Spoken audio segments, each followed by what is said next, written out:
E aí, cara, será que você tá me ouvindo agora? Opa, agora eu tô te ouvindo, Zé. Pronto, eu acho que já sei por que você não tava me ouvindo antes. Eu acho que é porque eu fiquei muito tempo esperando você entrar. E eu como o cara que convidou você, aí eu acho que eu tenho que estar Ah, aí presente quando você entra, tá ligado? Eu acho que é isso, tá ligado? ah, eu também tô me batendo aqui, mas eu acho que eu encontrei aqui. É, velho, esse aplicativo é muito fácil, velho. Você baixa ele e aí do nada você já sabe como é que faz. Tem uns efeitozinhos pá, se você quiser gravar o seu podcast, tá ligado? Não sei se você já conhece ele também, entendeu? Pois é, não conheci não, vou até dar uma olhada. E falando nisso, eu também tava querendo até conversar com você sobre um projeto aí que eu estou pensando em bolar. E você foi a primeira pessoa que eu pensei. Pelo que eu te conheço, Aí, você é um cara que não escreve em casa somente. Você escreve, se vier a inspiração, o que você vê. Eu isso. vejo alguns poemas seus que você posta no seu Instagram. E eu percebo, não sei, me corrija se eu estiver errado, eu percebo que você se entrega. Dos meus, Sim, sim. nos meus poemas, eu faço o possível para que o máximo de pessoas se identifiquem. Por exemplo, você chega para mim, Zé, tem como você fazer um poema sobre alguma coisa que tem a ver comigo? Beleza.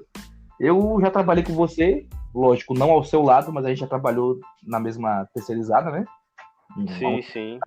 Aí eu posso fazer um poema sobre isso, ou sobre nossas conversas no WhatsApp, ou sobre nossas conversas pessoalmente, como naquele dia que a gente se encontrou na Saraiva e a gente disse que estava com pressa, e a gente, quando foi ver, acabou quase 2 horas conversando, sentado, Sim, cara, entendeu? lembro disso.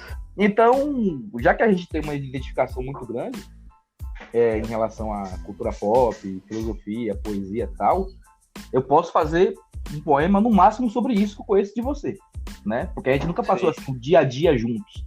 Há muito tempo que a gente realmente. vai combinar de você vir aqui, de eu ir aí, pra gente passar um final de semana junto e tal. Mas o máximo que eu posso dizer sobre você é essa questão que a gente tem de afinidade em relação aos nossos assuntos, né? Sim, com certeza. Livro, poesia e tal. Beleza, só que eu também vou fazer o máximo para que as pessoas que vejam esse poema sobre você, que elas também se identifiquem, entendeu? Agora, você é o tipo de poeta que eu percebo o seguinte: você é tipo o Drummond de Andrade. Você gosta de deixar claro os seus sentimentos, o que você passa. Diferente de um Jorge Amado que gosta de citar o cotidiano, as coisas que ele vê, né? Ele deixa a vida pessoal dele um pouco mais de lado e Sim, sim. coloca mais sobre o que rodeia ele, certo? Então, digamos que Verdade. você é mais Drummond. Você se coloca mais, você coloca em primeira pessoa. Eu curto isso pra caralho. Tanto é que, às vezes, a gente que tá vendo de fora, a gente talvez conheça você mais do que uma pessoa que convive com você. Teve esses dias eu vi sobre que matéria, cara, sobre um casal, não lembro se foi exatamente isso, mas se eu não me engano foi um casal que estava filmando lá Uhum. e os vizinhos dele estavam fazendo eu não sei o termo correto, mas era alguma coisa de Umbanda. Eles estavam fazendo os preparos lá, uma coisa assim, Uhum. e esse casal se incomodou. Sim. E eu pensei logo, rapaz, querendo ou não, a gente sabe que normalmente a galera quando se incomoda de Umbanda, normalmente do viés católico, né? Geralmente é um viés Nessa cristão, digamos assim, cristão. cristão, isso, Sim. cristão. E aí eu peguei e falei, tá, aí começou a reportagem, eu fui pesquisar um pouquinho, quando veio, né, não estava errado, Uhum. e as desculpas foram as mais cabíveis e cotidianas que a gente sabe, né, aquela coisa de... A mulher chegou até a citar, né, uma hora falando, mas... não, aliás, o repórter chegou pra ela e falou assim, mas tá, vocês não têm a novena, não tem a missa que vocês fazem dentro de casa, porque qual é a diferença Exatamente. dele de vocês? Exatamente. E a mulher falou, mas que a nós é mais... Não sei se foi esse termo que ela usou, mas ela disse que ela quis dizer que o dela foi mais pacifista, era mais pacificadora. Eu falei, mas o contrário de pacificador, pra mim, então, é um tom mais agressivo, né? Isso. Então, E aí eu falei, diga. eu fiquei sem nexo, eu fiz, não tem, assim, é aquela coisa que eu tô pensando muito ultimamente, eu vou até escrever algo sobre isso, Uhum. sobre essa coisa de esse disfarce, né? Esse disfarce que tem das pessoas de dizerem sobre não é intolerância religiosa, não é isso não, você está entendendo errado. Eu falo, tá, então me explica aí qual é outro adjetivo pra O que isso. foi que incomodou você além da religião deles? Porque de repente um colega seu de trabalho pode ser da Umbanda e você não sabe e você não se incomoda, mas pelo fato de você saber que tal pessoa está fazendo tal prática, aí você vai se incomodar. Se não for isso, vai ser o quê? Se não for tolerância religiosa? Não existe outro motivo. Pois é, Se cara. eles estivessem fazendo um aniversário, estivessem tocando uma música que eles gostassem, de repente eles nem iam se incomodar e iam curtir junto. Agora, só porque estavam fazendo uma religião ao contrário deles, eles se incomodaram. E isso prova a ignorância, porque a Umbanda também cita Cristo. Entendeu? Pois é, e principalmente essa... Vai falar. Não, é falta de informação. A pessoa acha que religião de matriz africana também não envolve Cristo, sendo que Cristo foi africano, tá ligado?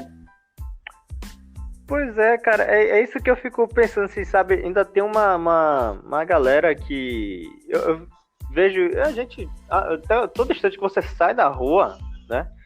Você já vê diversas manifestações, principalmente de matriz africana, cara. E você fala assim, velho, assim, não é o caso de eu me sentir um estrangeiro por eu estar morando na Bahia, coisa assim, mas você olha assim e você fala, pô, olha, velho, eu reconheço isso. Não tem como não reconhecer isso, tá ligado? Não tem como eu sobrepor a minha religião, a minha ideologia em cima da religião do outro, velho. É a mesma coisa de eu estar, sei lá, de eu ir... Vamos dar um exemplo totalmente adverso aí. De eu ir pro Japão, que a galera não conhece quase nada do catolicismo, e eu chegar lá e querer estabelecer e dizer pra galera, não, é isso aqui, cara. É isso aqui que vocês têm que curtir, tá ligado? Nada a ver, esse negócio aí de Buda. Aí o intruso vai ser você. E eu falo, velho, é isso que eu olho assim, eu falo, velho, é uma mistura de ignorância. Outro fator também que eu percebi sem ser ignorância é aquela coisa da crendice popular, né? E aquele negócio do boca a boca, do boato, do que, meu avô falava isso, que meu tataravô, que aí a minha mãe diz, e eu não sei sempre, você, cara. Sempre uma outra pessoa que diz, né, eu ouvi falar tal coisa, fulano me falou. É sempre assim. E tipo assim, eu acho que a gente não chegou a conversar muito sobre isso, alguma vez sobre, assim, referência muito às nossas famílias, assim, mas... a minha família também tem muito disso, né? De algumas partes bem ignorantes relacionadas à religião, né? E eu acabei descobrindo uma outra parte da minha família que é uma junção de militarismo, né? Nossa. Porque todos fazem parte realmente do exército. E você não sabia. Mais um... Não, descobri. Mais um combo aí de... Mais uma bolinha, né? Pra de religião. Mais um combo de religião cristã. Aí eu falei, nossa, velho. E daí, por aí já dá pra você somar umas coisas e uns ideais. E eu, às vezes, até parava assim e falava, não, mas vamos trocar uma ideia, porque de repente não é isso que eu estou pensando, né? Pois é. Mas esse negócio aí do bolsonarismo, coisa assim, eu falo, não, vamos dar um cara a tapa também, não vamos pré-julgar, então vamos lá ter um diálogo. Aí, quando eu comecei a ter o diálogo, eu falei, não, é isso mesmo. Infelizmente, eu não tô errado. Pois é. É isso aí mesmo e mais. Eu fico vendo muitas pessoas aí envolvendo o militarismo com a religião, né? Tipo assim, os soldados de Cristo. Lembrando que quem torturou Cristo foram os centuriões de Roma. Tá ligado? Então a gente pode pensar assim, não, mas a gente tem que ouvir o povo, porque o povo é a voz de Deus. Sendo que foi o próprio povo que escolheu Barrabás e não Cristo, tá ligado? Então, é a falta de informação, a falta de concentração. Às vezes as pessoas sabem, mas não ligam um ponto com o outro, tá ligado? É uma mistura de ignorância com opção própria. A gente tem que se pôr no lugar do outro. Eu costumo falar pra muita gente. A minha filosofia de vida é o quê? É eu fazer com o outro como se eu fosse o outro, o que eu gostaria que fizesse comigo. Aí eu levo isso pra família, levo isso pra a vida profissional, levo isso para os romances que eu tenho.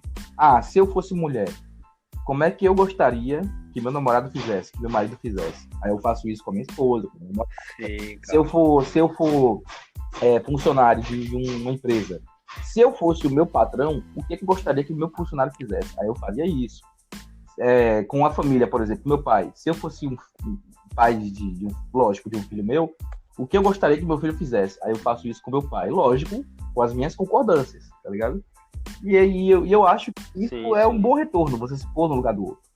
Sem você deixar de ser você mesmo. Claro. Se você discorda de alguma coisa de seu pai, não quer dizer que você vai fingir que concorda. Mas, se você tivesse um filho que discorda de você, como é que você gostaria que seu filho tomasse a frente da discordância que ele tem de você? Aí eu faço isso, tá ligado? Cara, você falando sobre isso aí, isso me levou a outro pensamento também. Relacionado à família também, outra coisa Sim. assim.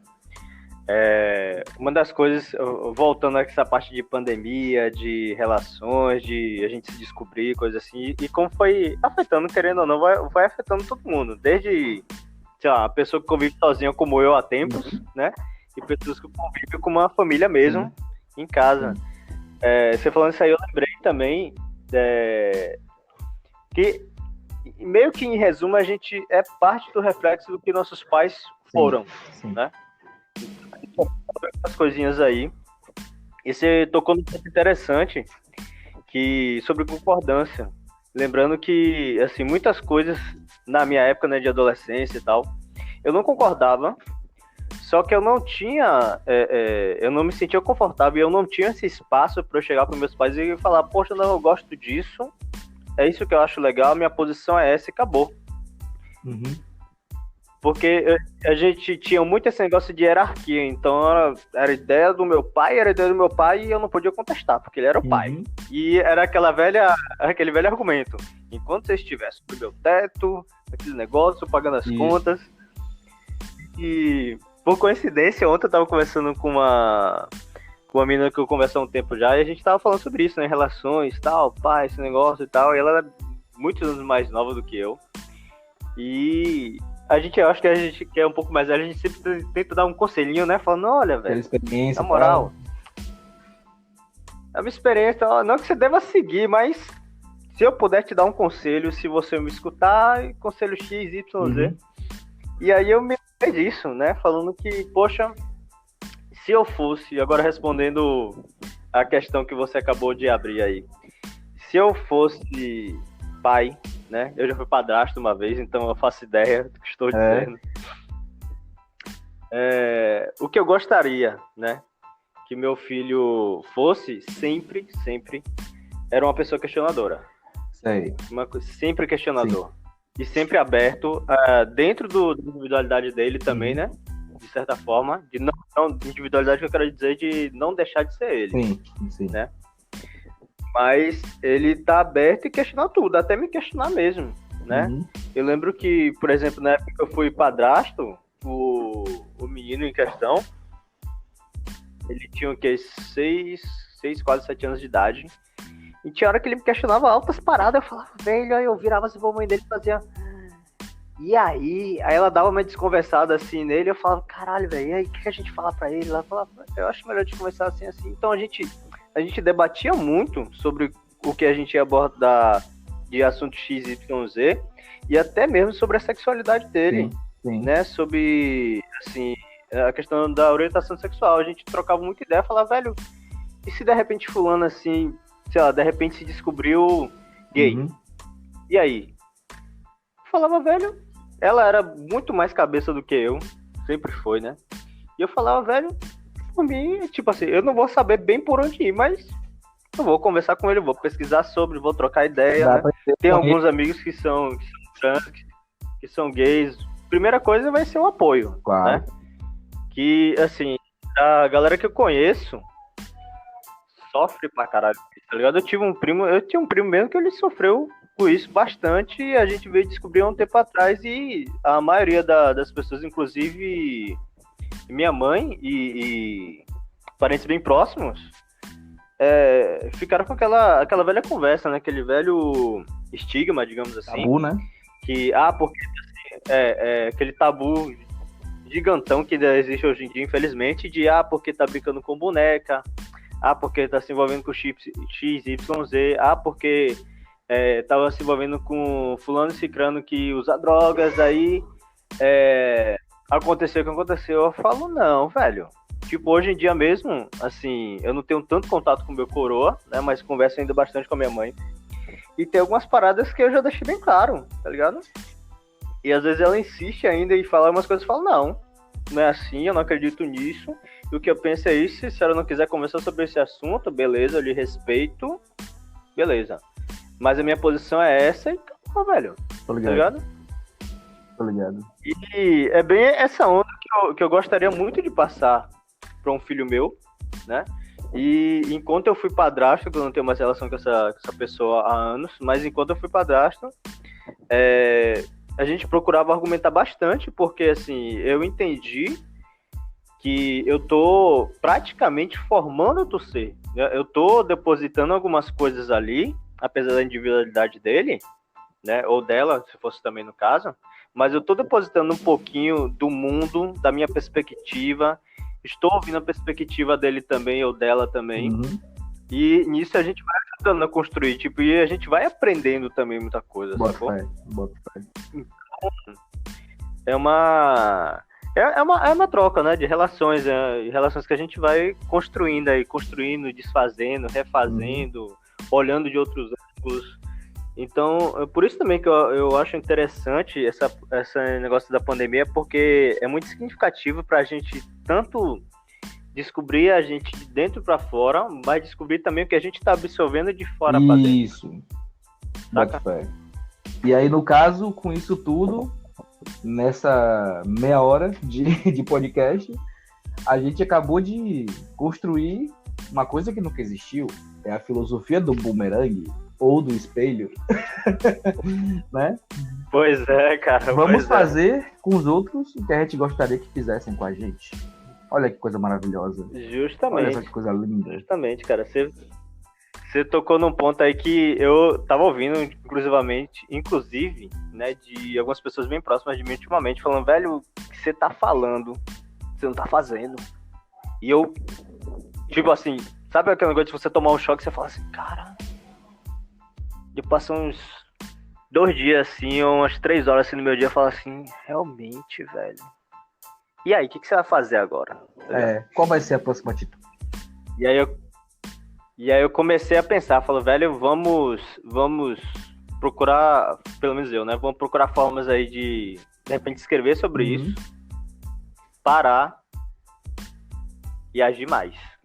E chegar a um ponto, pelo menos eu, né? Chegar a um ponto de eu falar e fazer aquilo, ou de repente nem falar e fazer, pronto. Sacou? Pelo menos é isso que eu me identifico também bastante pra caramba com você, velho. E a galera vem me dando esse toque, eu falei, pô, se uma pessoa tá falando, 1, 2, 3, eu falo, olha, já é uma coisa que eu tenho que ouvir aí, prestar mais atenção. Sei.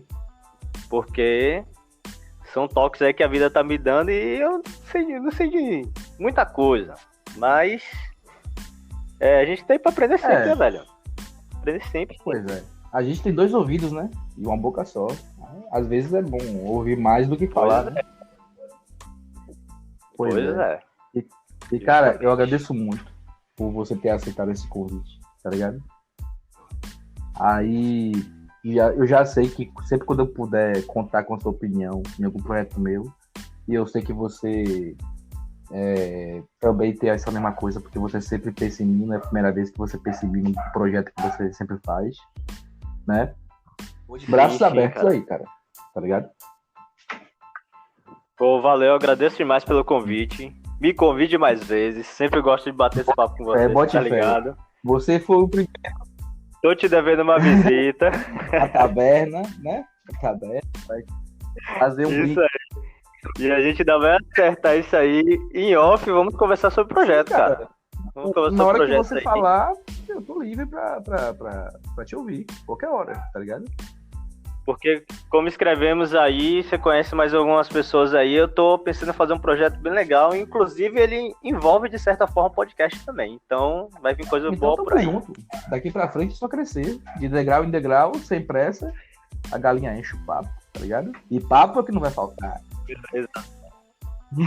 É isso aí, meu irmão.